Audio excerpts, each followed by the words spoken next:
చందమామ కథలకు స్వాగతం. ఈనాటి మన కథ వింత వైద్యశాల. చంద్రనగరానికి రాజు ఆనంద గజపతి.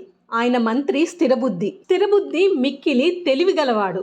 అతని తెలివితేటల వల్లనే రాజ్యంలోని ప్రజలు సుఖంగాను ఎంతో ఆనందంగాను ఉండేవారు. ఒకప్పుడు గజపతికి గుండె జబ్బు చేసింది. ఘన వైద్యులంతా ఆశ వదులుకున్నారు.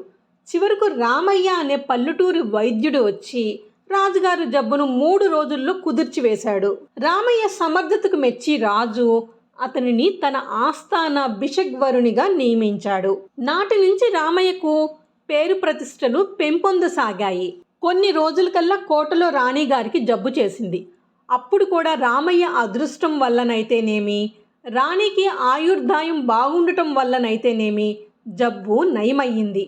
రామయ్యకు ఇదివరకు ఇచ్చే జీతానికి రెట్టింపు మంజూరు చేశారు రాజుగారు. పల్లెటూరు వైద్యుడైన రామయ్యకు ఇంత శీఘ్రకాలంలో పేరు ప్రఖ్యాతులు ధన సంపదలు కలగటం వల్ల అతనికి గర్వం హెచ్చింది.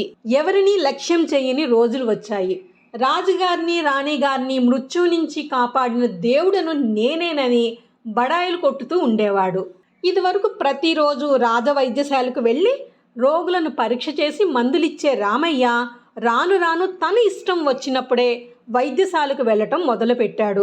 నెల వైద్యశాల మీద వినియోగించమని రాజుగారు ఇచ్చే డబ్బులతో మందులు కొని వాటిని వైద్యశాల రోగులకు వాడక ఇంటికి వచ్చిన రోగులకిచ్చి వాళ్ళ వద్ద డబ్బులు తీసుకోవటం ప్రారంభించాడు. కొంతకాలం అయ్యేసరికి వైద్యశాలలో ఉన్న రోగులందరూ రామయ్య మీద రహస్యంగా రాజుగారికి అర్జీ పెట్టుకున్నారు. అర్జీని రాజు తన మంత్రికి చూపించాడు. ప్రథమ తప్పిదం కాబట్టి మంత్రి కొన్నాళ్లు చూద్దామని రామయ్య మీద ఏమి చర్య తీసుకోకుండా ఊరుకున్నాడు. కొన్నాళ్ళైన తర్వాత రామయ్య తనకు ఇచ్చే నెల జీతం చాలట్లేదని, తన వైద్యశాలలో ఇదివరకు వచ్చే రోగుల సంఖ్య ఇప్పుడు 4 రెట్లు హెచ్చినందువల్ల రోగుల కోసం వినియోగించమని ఇచ్చే డబ్బులు 4 రెట్లు హెచ్చించితే గాని వైద్యశాల నడపటం కష్టమని దరఖాస్తు పెట్టుకున్నాడు. వైద్యశాల ఖర్చుకు డబ్బు ఎక్కువ కావాలని వచ్చిన దరఖాస్తు చూచి రాజు చాలా కోపగించాడు.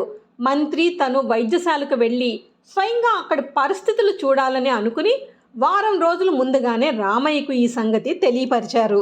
రాజు మంత్రి రేపు వస్తారు అనగానే ఇదివరకు బహుకొద్ది మంది రోగులే ఉన్న వైద్యశాల ఇప్పుడు ఎలాగో అలాగా అనేక మంది రోగులతో నిండేటట్టు చేశాడు రామయ్య.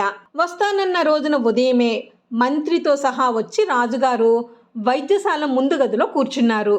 మందుల ఖర్చులు, రోగుల సంఖ్యలు గల పట్టికను తనిఖీ చేస్తూ రామయ్యను రాజుగారు గాఢమైన ప్రసంగంలో పెట్టి ఉంచారు. రామయ్య తన జీతం వైద్యశాల అభివృద్ధికి ఎక్కువ డబ్బులు మంజూరు చేయాలని రాజుగారికి అనేక విధాలుగా నచ్చ చెబుతూ ఉన్నాడు. రాజు వింటూ ఉన్నాడు. రాజుగారు రామయ్య దీర్ఘ సంభాషణలో ఉండటం గ్రహించి ఇదే సమయమని మంత్రి లోపల హాల్లో ఉన్న రోగుల మంచాల వద్దకు వెళ్ళాడు. రామయ్య చేసిన కుట్ర ఇట్టే తెలుసుకున్నాడు మంత్రి. తగిన శాస్తి చెయ్యాలని నిశ్చయించుకున్నాడు. మంత్రి మొదటి మంచం దగ్గరికి వెళ్ళి, నీ జబ్బేమిటి? నీవు ఇంకా ఎన్నాళ్ళు ఇలా బాధపడతావు? నేనొక రామబాణం లాంటి ఔషధం ఇస్తాను, పుచ్చుకుంటావా అని అడిగాడు రోగిని. వెంటనే రోగి, అంతకన్నానా బాబు, ఇవ్వండి అని దీనంగా వేడుకున్నాడు. అప్పుడు మంత్రి, ఇది పరమ రహస్యం, ఎవ్వరికి చెప్పనంటే నీకు ఇది చెప్తాను అన్నాడు. అందుకు రోగి, నేను ఎవ్వరితో చెప్పను అని అంటూ మంత్రి చేతిలో చెయ్యి వేశాడు. అప్పుడు మంత్రి, నాకు ఈ చికిత్స ఒక సిద్ధుడు చెప్పాడు. అతడు హిమాలయ పర్వతాల మీద తన జీవితమంతా తపస్సు చేసి ఫలితంగా ఈ విద్యను సాధించి అతడు చనిపోయే ముందు ఈ రహస్యాన్ని నాకు వెల్లడించాడు అని ఊరుకున్నాడు. అదేమిటో సెలవిప్పించండి బాబు అన్నాడు ఆత్రంతో రోగి. అందుకు మంత్రి, మీలో బాగా ఎక్కువగా జబ్బుగా ఉండి ఇక ఎలాగో బతకడని అనుకునే రోగిని చంపివేసి అతన్ని కాల్చి ఆ కాల్చిన బూడిదను అనగా భస్మాన్ని తేనెలో కలిపి 3 రోజులు సేవిస్తే సకల విధమైన రోగాలు వెంటనే మాయమైపోతాయి. మనిషి జబ్బుకు మనిషే మందు.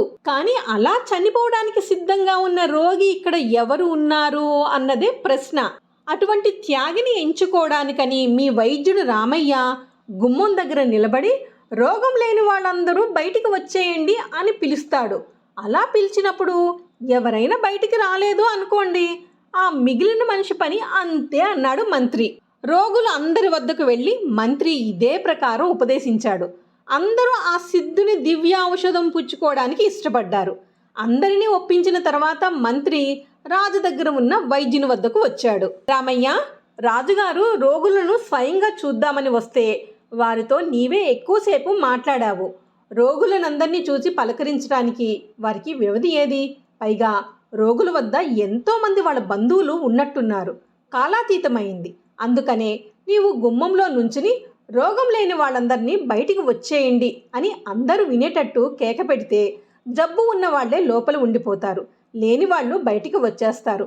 అప్పుడు లోపల ఉన్న రోగులను చూసి జీతం మాట రాజుగారు ఆలోచిస్తారు అని చెప్పాడు.